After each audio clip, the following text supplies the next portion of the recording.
আজকে রাজধানীতে একটা ঘটনা ঘটেছে। এই ঘটনার গভীরতা কিন্তু ব্যাপক। জানি না সামনে আসলে কি হবে। মঞ্চ ৭১ নামে একটি নতুন সংগঠন, মুক্তিযোদ্ধাদের সংগঠন, তারা একটা অনুষ্ঠান করতে এসেছিল রিপোর্টার্স ইউনিটিতে। সেখানে লতিফ সিদ্দিকী সহ আরো কয়েকজন, ডক্টর কামাল হোসেনের এই অনুষ্ঠানে আসার কথা, যে ডাইখান পান্না এটার হচ্ছে উদ্যোক্তা। সেখানে সেই অনুষ্ঠান শুরুর আগেই ২০-২৫ জন যুবক এসে তারা জুলাই যোদ্ধা এই ব্যানারে এসে তাদেরকে ঘেরাও করে আটক করে। একটা বিশৃঙ্খল পরিস্থিতি তৈরি হয়, ধস্তাধস্তি হয়। পরে লতিফ সিদ্দিকী সহ কয়েকজনকে আটক করে নিয়ে যায়। পুলিশ অনেকটা অসহায় ছিল।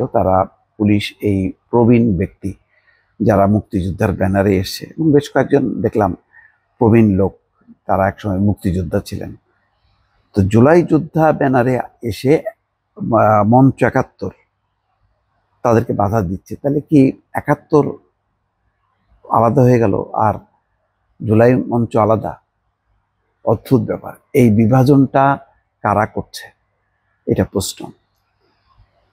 এখন মুক্তিযোদ্ধা এই ডেফিনেশনে ফজলুর রহমান যেমন বিএনপি নেতা, তিনি মুক্তিযোদ্ধা। আবার লতিফ সিদ্দিকী তিনিও মুক্তিযোদ্ধা। আবার এটাও বাস্তবতা, দুইজনই আওয়ামী লীগের সাথে তাদের সম্পর্ক নেই বর্তমান রাজনৈতিক বাস্তবতায়। আবার এটাও বাস্তবতা যে অতীতে দুইজন আওয়ামী লীগের সঙ্গে যুক্ত ছিলেন। এখন আপনি কি আওয়ামী লীগ একসময় করেছে, কিন্তু তারা মুক্তিযোদ্ধা। তারা যখন মনে করছে যে মুক্তিযুদ্ধের চেতনা ঠিকমতো বাস্তবায়িত হচ্ছে না, বা চেতনার বিরুদ্ধে অনেক কর্মকাণ্ড চলছে, এই কথা বলে যদি তারা সংগঠিত হয়, সেখানে যদি সাবেক আওয়ামী লীগের ট্যাগ ছিল, আবার এই ট্যাগের বাইরেও যদি অন্যরা যুক্ত থাকে, ধরেন বিএনপির নেতাকর্মীরাও যদি যুক্ত থাকে, তাহলে তারাও কি আওয়ামী লীগ হিসাবে চিহ্নিত হবে? আমরা কি ঠেলে দিচ্ছি মুক্তিযোদ্ধা মানে আওয়ামী লীগ? বিষয়টা কি তেমন না। আওয়ামী লীগের সাথে সম্পর্ক ছিন্ন হয়েছে ৫ই আগস্টের আগে না, আগেই লতিফ সিদ্দিকীর। তিনি মন্ত্রী ছিলেন এক সময়, সেখান থেকে তাকে বহিষ্কার করা হয়েছে। অনেকদিন তিনি আওয়ামী লীগের সঙ্গে নেই। তো তিনি এখন মঞ্চ ৭১ করছেন, তাও আওয়ামী লীগের ব্যানারে না।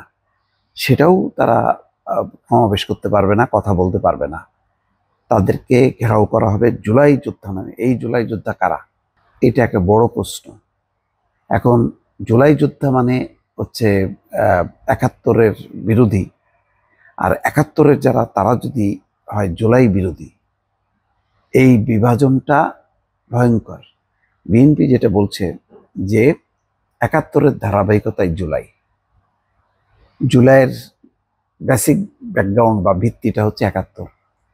এই থিমের উপরে যদি এখনকার রাজনীতি যদি দাঁড়াতে না পারে, তাহলে বিপদ হবে। মুক্তিযোদ্ধার নাম নেওয়া যাবে না, মুক্তিযোদ্ধার ব্যানারে কোনো অনুষ্ঠান করা যাবে না। আপনি যখনই মুক্তিযোদ্ধা ব্যানারে অনুষ্ঠান করতে যাবেন, তখনই বলবে যে আওয়ামী লীগ, এবং তাদেরকে আঘাত করবে কারা, এটা পরিষ্কার। এখন বিএনপিকে এই ঝুঁকিটা নিতে হবে, এই সিদ্ধান্তটা নিতে হবে।